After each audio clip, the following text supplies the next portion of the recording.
everyone, it's Brittany and Katie with the Q-Tube in Rochester, New York. Today we're talking about closing costs, and when somebody says, how much cash do you have to work with for closing, what do they mean? How much money do I need? That's the biggest question. So we get that from a lot of our buyers that come to us. They're like, how much money should I have saved up? Like, what do I need? There's a lot of factors that go into that, but we're just gonna high level touch on basically the three main buckets of what you're going to need for cash for closing. So the first one is obviously your down payment, and that is going to vary greatly based on your purchase price and your mortgage, your percentage down. So you could put anywhere from 0% down to as much as you want percent down. Yes. So let's just use a standard 20% down for this scenario, and you're looking to buy a 400. Oh, I was gonna get simple. Okay, and we're looking to buy a $100,000 house, and we want to put 20% down. So for our down payment, we're gonna need $20,000. That is not all we're gonna need for closing. There is more that we're gonna need. Yes. So the second thing is what we call your prepaids or your escrow money. So the bank is gonna require you for your mortgage to have about a year's worth of taxes and your homeowner's insurance up front as a part of your closing costs to make sure that you have enough money to A, reimburse the seller for any taxes that they've prepaid that they won't be living in the house, and then B, for the money that is going to need to be held in your escrow account to be available when taxes come due. Same thing with your homeowner's insurance. So you're gonna need about a year's worth of both of those. You can shop around for your homeowner's insurance, but they'll give you a rough estimate of what to expect, and your taxes are gonna be based on the assessed value, what the taxes currently are for the house that you're purchasing.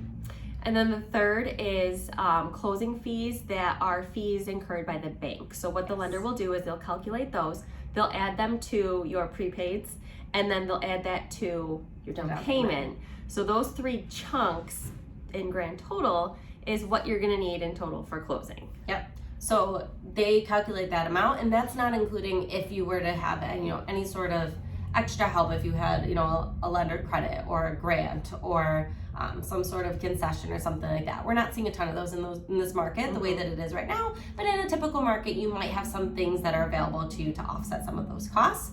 But we're talking about this basically as a grand total sense of kind of what to expect. Worst case scenario. And then if there are any credits for the buyer, that would look like a lender credit, concession, grant money, those would come off of the grand total for closing costs. Yep. So let's say you needed, $30,000 in the example, you were able to get, $5,000 as some sort of credit, you would need that $25,000 to go towards your closing. And then you can shift that down payment percentage depending on what feels comfortable for you. And now, quick question, do I need that right away? Oh, so what do you need right away? Yeah.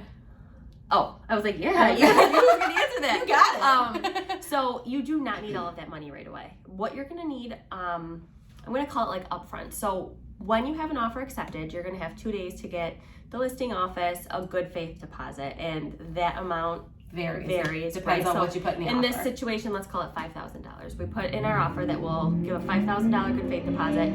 So within 48 hours of the seller saying, yes, we're taking your offer, we have to get them a $5,000 check. Yeah. If you're doing a home inspection, that fee is also due at the time of inspection. Yeah. You'll have to pay for the appraisal with the bank, and then you'll have to pay a year's worth of homeowner's insurance upfront. Yes. And all of those things get deducted at closing from what that total is. So let's say you needed that $30,000, you had a $5,000 down payment and $1,000 in those other fees, then you're only going to need that $24,000 that's left over that you haven't already prepaid at closing.